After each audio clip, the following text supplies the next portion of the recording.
할렐루야. 주님 주시는 은혜와 평강이 여러분의 삶과 또 가정 가운데 날마다 함께 하시기를 주님의 이름으로 축원을 드립니다. 오늘은 사진 하나를 보여드리면서 좀 말씀의 은혜를 나누고 싶은데요. 화면을 보면 시계가 나옵니다. 시계가 나옵니다. 근데 이 시계는 보통 시계가 아니라 이 지구 종말 시계라고 불리는 것인데요. 매년 미국 핵과학자 회의에서는 이 지구 종말까지 남은 시간을 좀 상징적으로 표시해서 그 인류에게 경종을 울리곤 하는데요. 이 시계가 의미하는 것은 우리 앞에 놓인 핵전쟁이라든지 기후 변화라든지 생물학적 위협이라든지 인공지능이라든지 이런 신기술로 말미암아 종말이 점점점 가까워지고 있다고 하는 것을 표현하고 있는 것인데, 이 시계는 1947년에 처음 시작이 되었는데 그때는 자정 7분 전이었습니다. 근데 2025년 현재는 자정 89초 전을 가리키고 있습니다. 그러니까 이 지구의 상황이라고 하는 것이 그만큼 급박하다고 하는 것을 보여주고 있는 것이죠. 어린 시절 뉴스나 이 세상에서 심각한 일이 벌어지면 어른들이 이렇게 말하는 것을 듣곤 했습니다. 야, 이 세상이 정말 말세다, 말세야. 그런 이야기를 듣곤 했습니다. 어린 시절에는 이게 도대체 무슨 말인지는 모른 채 정말 안 좋아지는 것이구나, 그냥 그 정도로만 생각을 했습니다. 하지만 나이가 들면서는 정말 세상이 점점 타락해 가는구나, 악해져 가는구나, 그런 생각을 하게 됐던 것이죠. 근데 제가 좀 더 성장하여서 신앙생활을 하고 또 목사가 되어서 성경을 연구하다가 보니까 그 종말이라고 하는 것이 꼭 무서운 것만은 아니구나라고 하는 사실을 깨닫게 되었습니다. 왜냐하면 우리에게는 소망이 있기 때문입니다. 말세 종말이 온다 하더라도 우리에게는 영원한 천국이 있고 영생이 있는 줄로 믿습니다. 그렇기 때문에 우리 그리스도인들에게 있어서는 이 말세라고 하든지 종말이라고 하든지 그런 용어 자체가 부정적으로 느낌으로 다가오는 것이 아니고 다시 오실 주님을 고대하는 용어가 되는 것입니다. 그런 의미에서 오늘 우리가 살펴보는 사도신경에 거기로부터 살아있는 자와 죽은 자를 심판하러 오십니다 라는 내용이 너무나도 중요한 거예요. 그렇다면 사한자와 죽은 자를 심판하러 오시리라, 이 말씀을 우리가 어떻게 이해를 할 수 있을까? 우선 성경 전체가 재림에 대해서 좀 어떻게 말씀하고 있는지 좀 크게 네 가지로 정리해서 볼 수 있다고 생각을 하는데요.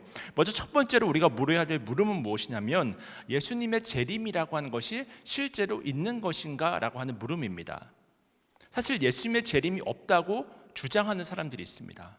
왜냐하면 성육신도 그렇고 예수님의 십자가도 그렇고 또 부활도 그렇고 승천하시는 것도 그렇고 다 이미 2000년 전에 성경에 기록되어져 있는 내용이잖아요. 눈앞에 이미 펼쳐진 것이지 않습니까? 그러나 다시 오실 예수님에 대한 이야기는 아직까지 일어나지 않는 일입니다. 그러니까 재림을 믿지 못하는 사람들이 예수님이 재림하시려면 진작에 재림을 하셨어야지, 2000년이나 지났는데 아직까지도 재림을 하지 않으셨는데 과연 예수님이 재림을 하시겠는가, 그렇게 질문을 하는 사람들이 있습니다. 이것이 바로 재림을 믿지 않는 사람들의 주장이라고 하는 것이죠. 두 번째는 이미 재림했다고 주장하는 사람들이 있습니다. 우리가 잘 몰라서 그렇지 주님께서는 이미 재림해서 우리 앞에 존재해 계시다고 하는 거예요. 우리가 얼마 전에도 이 탁지원 소장님을 모시고 이단 세미나를 했었지만 그 대표적인 사람이 이 통일교회 문선명이잖아요. 그리고 신천지의 이만희도 그렇고 또 하나님의 교회를 세운 그 안산홍도 그렇고, 우리나라만 해도 이 자칭 예수, 자칭 재림주가 이 50여 명이나 된다고 하는 것입니다. 이런 헛된 주장을 하는 사람들이 이렇게나 많이 있습니다. 근데 그런 많은 사람들이 추종을 하고 있으니까 예수님께서 재림하신다고 하는 것이 얼마나 소중하고 중요한 것인지, 얼마나 믿음의 근간이 되는 것인지를 우리가 알 수 있는 것이죠. 그렇다면 성경에서는 예수님의 재림에 대해서 어떻게 이야기를 하는가? 이것이 매우 중요한데, 오늘 본문 말씀 데살로니가전서 4장 16절과 17절 말씀인데요, 우리 함께 읽겠습니다. 시작. 주께서 호령과 천사장의 소리와 하나님의 나팔 소리로 친히 하늘로부터 강림하시리니 그리스도 안에서 죽은 자들이 먼저 일어나고 그 후에 우리 살아남은 자들도 그들과 함께 구름 속으로 끌어올려 공중에서 주를 영접하게 하시리니 그리하여 우리가 항상 주와 함께 있으리라. 바울은 이처럼 부활하신 주님을 만났고 또 십자가를 체험했고 재림하실 주님에 대한 확신한 믿음이 있었기 때문에 마지막까지 자신에게 주어진 사명을 온전하게 다 감당할 수 있었던 것입니다. 다시 오실 주님을 만날 재림 신앙이 있었기 때문에 그 많은 인생의 고통이 오고 자신을 위협하는 그 수많은 이 죽음의 위협을 여러 번 넘겼잖아요. 그 위협이 온다 할지라도 끝까지 사명을 감당할 수 있었다고 하는 것이죠.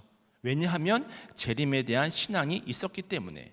이것이 바로 재림 신앙이 주는 위대한 능력이라고 하는 것입니다. 그렇다면 이제 두 번째로 살펴볼 것은 부활하신 예수님은 그러면 도대체 어떤 모습으로 오실까요? 사도행전 1장 11절 말씀을 보면 확인할 수 있는데요. 사도행전 1장 11절 말씀 한번 화면을 보시고 함께 읽도록 하겠습니다. 시작. 이르되 갈릴리 사람들아 어찌하여 서서 하늘을 쳐다보느냐 너희 가운데서 하늘로 올려지신 이 예수는 하늘로 가심을 본 그대로 오시리라 하였느니라. 아멘. 이 말씀을 보면 예수님의 재림에 대한 특징이 나오는데 먼저 이 예수님은 직접 이 땅 가운데 오신다라고 하는 것을 말씀해 주고 계십니다. 그것도 본 그대로 오신다라고 이야기해 주고 계시잖아요. 다시 말해서 부활하고 승천하신 그 육체를 가지고 이 땅 가운데 다시 오심을 성경은 증언해 주고 있습니다. 그리고 그렇게 오실 때는 모든 사람들이 볼 수 있게 오신다고 이야기를 하고 있습니다. 요한계시록 1장 7절 말씀을 제가 읽어드립니다. 볼지어다 그가 구름을 타고 오시리라. 각 사람의 눈이 그를 보겠고 그를 찌른 자들도 볼 것이요 땅에 있는 모든 족속이 그로 말미암아 애곡하리니 그러하리라. 아멘. 각 사람의 눈이 그를 보겠고 곧 모든 사람들이 공중재림하시는 예수님을 보게 된다고 이야기를 하고 있지 않습니까? 근데 사실 예수님의 초림 때는 그렇지가 않았잖아요. 예수님께서 처음 이 세상에 오셨을 때는 아주 초라한 모습으로 오셨습니다. 동방박사들이라든지 양떼를 지키던 목자들이라든지 또는 예수님의 부모인 요셉과 마리아만이 예수님을 보셨습니다. 빛이 어둠에 비추었지만 어둠이 빛을 전혀 못 알아보았던 것이죠. 그런데 예수님의 재림 때는 다르다고 하는 것입니다. 모든 사람들이 알아볼 수 있게 예수님께서 오신다고 하는 거예요. 그뿐만이 아니라 그냥 오시는 것이 아니라 큰 권능을 가지고 또 큰 영광을 가지고 이 세상 가운데 오신다라고 증언하고 있습니다. 마가복음 13장 26절 말씀을 제가 읽어드립니다. 그때 인자가 구름을 타고 큰 권능과 영광으로 오는 것을 사람들이 보리라. 그러니까 큰 영광과 큰 권능을 가지고 오시는 것을 우리가 볼 수 있다고 하는 것입니다. 이것이 바로 예수님의 재림에 대한 성경의 두 번째 증언이라고 하는 거예요. 그 다음 세 번째로 예수님은 왜 재림해서 오실까요? 오늘 사도신경의 내용이 산자와 죽은 자를 심판하러 오신다라고 하는 것을 말씀하고 계시지 않습니까? 이러한 신앙 고백의 근거가 되는 말씀이 무엇이냐면 바로 디모데후서 4장 1절 말씀인데요. 우리 디모데후서 4장 1절 말씀을 함께 좀 화면을 보시고 읽도록 하겠습니다. 시작. 하나님 앞과 살아있는 자와 죽은 자를 심판하실 그리스도 예수 앞에서 그가 나타나실 것과 그의 나라를 두고 엄히 명하노니. 이처럼 예수님은 이 세상에 오셔서 산자와 죽은 자를 심판하신다라고 이야기를 하고 있습니다. 산자는 지금 살아있는 우리를 이야기하고 있는 것입니다. 죽은 자는 이미 죽은 사람들을 말하고 있는 것입니다. 그러니까 모든 인류, 모든 사람을 심판하기 위해서 누가 오신다고요? 예수님이 오신다라고 하는 것을 말하고 있다고 하는 것입니다. 원래 이 심판의 권한이라고 하는 것은 예수님께 있지 않았고 성부 하나님께 있었습니다. 그런데 이 권한을 하나님께서 아들에게 양도하신 거예요. 그래서 요한복음 5장 22절을 보면 아버지께서 아무도 심판하지 아니하시고 심판을 다 아들에게 맡기셨으니 라고 하는 말씀이 있거든요. 그래서 예수님께서 재림하실 때 벌어질 일을 히브리서 9장 27절은 또 이렇게 증언을 합니다. 한 번 죽는 것은 사람에게 정해진 것이요 그 후에는 심판이 있으리니. 아멘. 또 요한복음 5장 28절과 29절도 말씀합니다. 이를 놀랍게 여기지 말라. 무덤 속에 있는 자가 다 그의 음성을 들을 때가 오나니 선한 일을 행한 자는 생명의 부활로 악한 일을 행한 자는 심판의 부활로 나오리라. 사실 사람이 죽게 되면 이 영과 육이 분리가 되거든요. 우리의 육신은 화장을 하든지 매장을 하든지 어느 순간에 다 먼지처럼 돼서 사라져 버리는 것입니다. 그것이 바로 우리의 육신입니다. 그리고 사람이 죽는 순간 우리의 영혼은 낙원으로 갑니다. 천국으로 갑니다. 그리고 예수님을 믿지 않는 영혼은 음부의 고통에 빠지는 거예요. 그러다가 예수님이 다시 오시는 그 재림의 순간에 우리의 육신이 부활하게 됩니다. 차이가 있다면 지금의 육신이 아니라고 하는 것이죠. 어떤 분은 내가 어떤 모습으로 부활할까? 정말 이렇게 나이 들고 노쇠한 모습으로, 변약한 모습으로 부활하는가? 사실 그렇지는 않고 가장 아름다운 모습으로 새롭게 창조가 돼서 부활할 것입니다. 그렇게 부활하게 될 것입니다. 근데 이때 믿지 않는 자들에게는 어떤 일이 일어나냐면 마태복음 25장 41절은 이렇게 말씀하고 있는데요, 제가 읽어드립니다. 또 왼편에 있는 자들에게 이르시되 저주를 받은 자들아 나를 떠나 마귀와 그 사자들을 위하여 예비된 영원한 불에 들어가리라. 영원한 불에 들어가리라. 사실 인간이라고 하는 존재는 소망이 있다고 한다면 어느 순간에서도 이 희망을 가지고 일어설 수 있는 것이 아니겠습니까?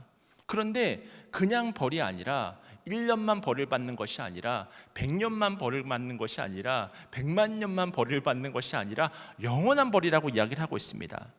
정신적인 고통, 육체적인 고통은 말할 것도 없고 영원하고도 끝도 없이 벌어지는 그 벌이 주어지게 되는 거예요. 심판이 그런 것입니다. 그러니 예수님의 다시 오심을 기억하면서 사도신경을 통해서 산자와 죽은 자를 심판하러 다시 오시는구나 라고 하는 우리 신앙 고백이라고 하는 것, 또 그 고백을 통해서 내 신앙을 점검하는 것은 얼마나 소중하고 중요한 일이 되겠습니까? 그렇습니다. 우리가 예수님을 믿는 중요한 이유는 바로 천국에 있기 때문입니다. 예수님의 심판은 믿는 사람, 믿지 않은 사람 모두에게 해당이 됩니다. 그리고 우리 모든 사람들은 바로 하나님의 심판대 앞에 서는 날이 반드시 온다고 하는 거예요. 고린도후서 5장 10절 말씀입니다.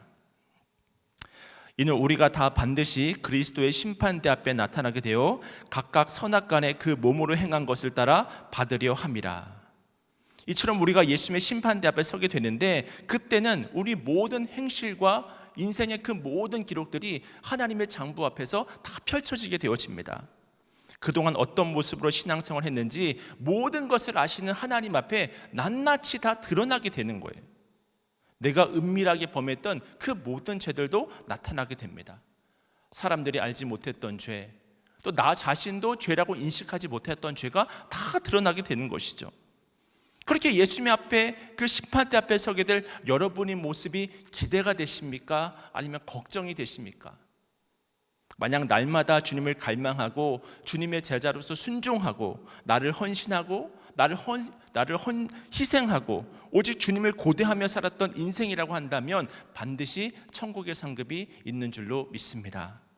근데 혹시라도 주님의 심판대 앞에 서게 될 때 너무나 걱정이 앞선다면 오늘부터라도 예수님을 잘 믿으실 수 있기를 축원을 드립니다. 절대로 늦지 않았습니다.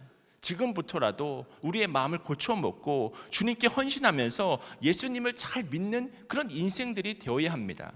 그래서 예수님으로부터 잘했다, 착하고 충성된 종아 라고 하는 그런 예수님의 부름을 받는다고 한다면 그것이 하나님 앞에서 얼마나 영광스러운 존재요, 얼마나 영광스러운 모습이 될 수 있겠습니까?